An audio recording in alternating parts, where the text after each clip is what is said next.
time for another segment of Book Talk. Book Talk. And while I haven't finished the book yet, but we Okay. decided that we're probably going to do this weekly because I'm flying through it. Yes, Flying you through this really, stuff. really are.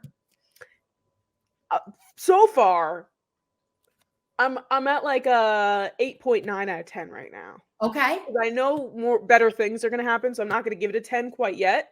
But I have to say the story. So I understand that in the first book, and we talked about it last week, it being very boring, to put it not lightly. It was boring. And I understand, though, it was a lot of world building. Like, it's a lot of like putting you in like the location and like everything like that, and like you understanding what's going on, some of the politics going on, so on and so forth.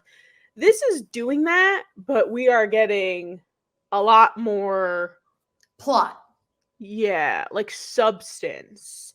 And like, even though it's just like, why are we doing this random thing? You're like, oh, it's like adventurous and it's fun. And also, Rhys-Ann is more fun than Tamlin. I think that's why I like it so much. He's not here. I'm in the part of the book where Tamlin is like no longer a part of the story.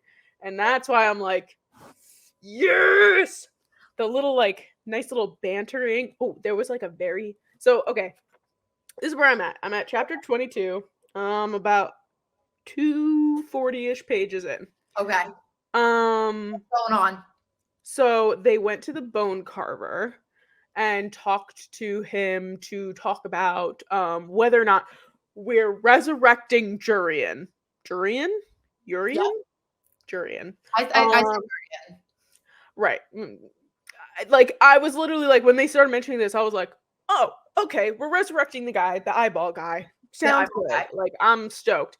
So they go to talk to him to find out if it's possible. And then they start talking about the cauldron. And I'm like, I thought the cauldron was like a metaphorical thing. I didn't realize there was actually a cauldron. There was actually a cauldron that like the world came out of. Almost like the Big Bang. But for fairies. And I was like, okay. And like, and then he sends her to the Weaver. Got it. And is she in there? Did she? She's gone. She got out. She got this ring, which was Rhys's mom's ring. That whole thing freaked me out.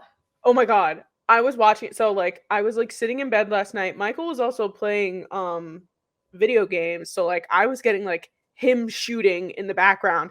My heart was like, I was skipping words or paragraphs even. Like, I was like, I just need to know if she gets out. And I'm like skipping.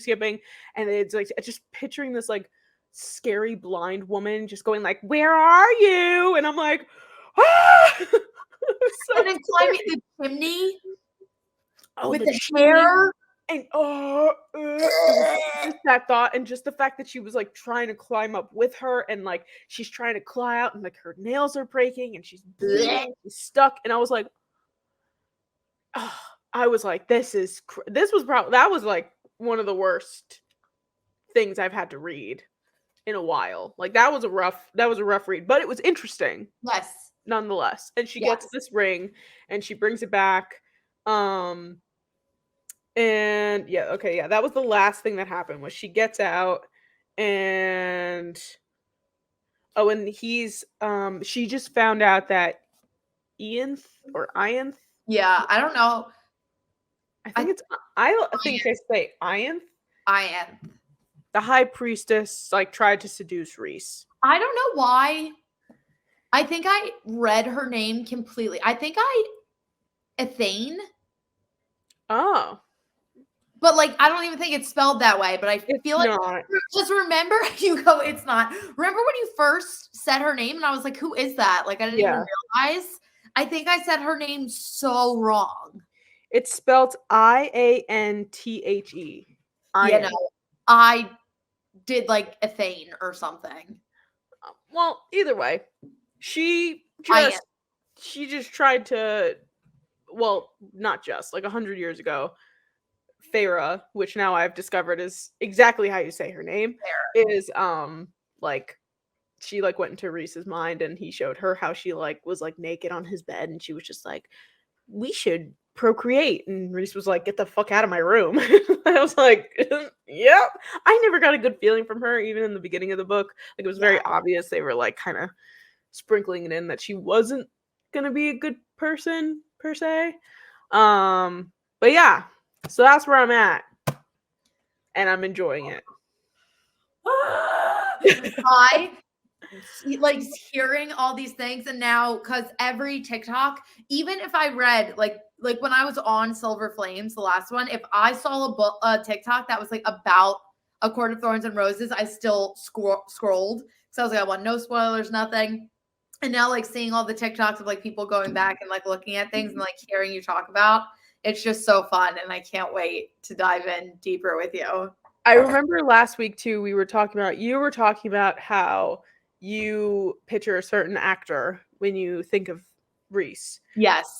I did do like just like some light research to figure out who I'm picturing. Okay. And I had a couple of ones that kind of hit the nail on the head. Okay, tell me.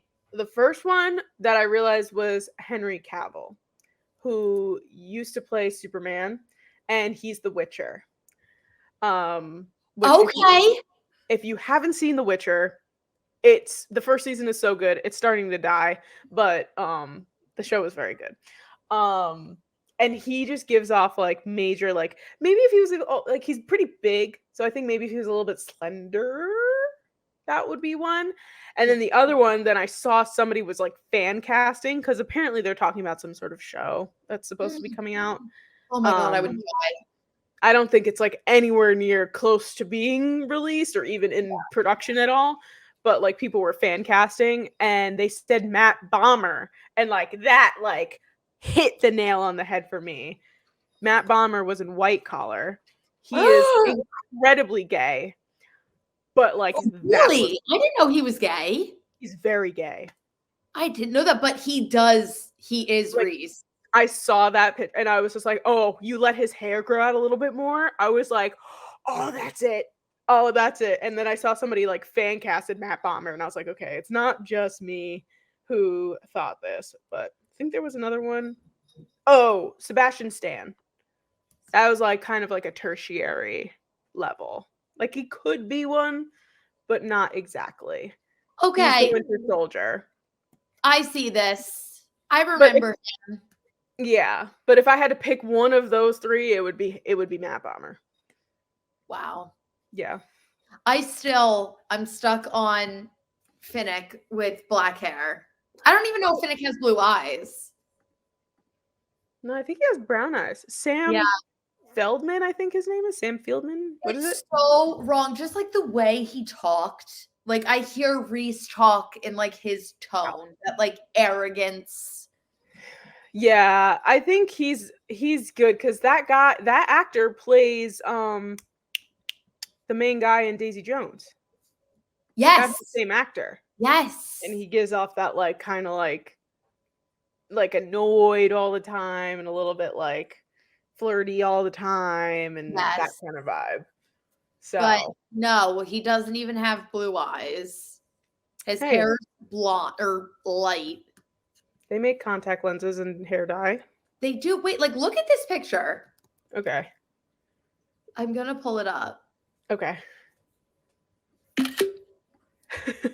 Kuchink. Did you hear that? Yeah. That's so funny. All right, here we go. Okay. That's me taking a screenshot. It's uploading. Okay. Like in this picture of Sam eyes. Oh, yes. Like tell me that's not Reese if he just dyed his hair and put contacts in. Yes. Yes. And here his hair is very dark. Right. So his eyes honestly look light. Yeah, here they do. Someone must have like kind of edited them a little bit. But like I think it's the shit-eating grin. Yes. Yes, that's it. Yes. It's like that like smirky grin that like is like, oh, I know you hate me, but also you kind of like me a little bit. And like, yeah, I could see it 100%. Right? That's like really, and that's who I pictured, or that's who I pictured reading the entire time. And I'm going to be honest, very good follow-up book because it's fantastic. However, I still think about A Court of Thorns and Roses every second of every day. Like that is never gonna leave me. I'm loving this. I'm just about halfway. Phenomenal and still fantasy, but like a standalone fantasy. Ooh, okay. Go ahead. It's about Addie LaRue, who, and this is the plot. This is no spoilers. She essentially gives her soul away to the devil, or to a devil in darkness, and he makes her immortal, but everyone forgets her the second if she was in here and I went and shut the door and went back out, I wouldn't remember who she was. So like she can't live anywhere, she can't have any friends, but she's immortal. That seems pretty horrible. Right? It's so sad. Yeah, I was in Barnes & Noble this weekend, as you know. I was sending you texts, and I bought 4 and 5 of this series, and Kat told me that she has that book, that physical book, and she's like, if you want to read that, if Jordyn recommends it when you're done, she has it for me to borrow. Very much recommend this. And it feels like the same flow. Like it starts off a lot of world building, a lot of context, but about like 140 pages in, and then it's picking up. And now I'm like, But I'm on a roll. I want to finish this weekend, because then I'll have read 5 books this year. And it's not even March. Love. Yeah, this is my 3rd. And those are huge. So that they're technically 2 in 1. Yeah, this will be my 3rd, and then by the time I'm finished, at least with the novella, I'll be at 5. Yeah. And then I have so many books that I got for Christmas that I haven't read. I don't know when I'm going to read them. I don't know when I'm going to read them. But the good news is, my bookshelf over here is more to be read than books that have been read. So good news for you guys listening. Book Talk is here to stay.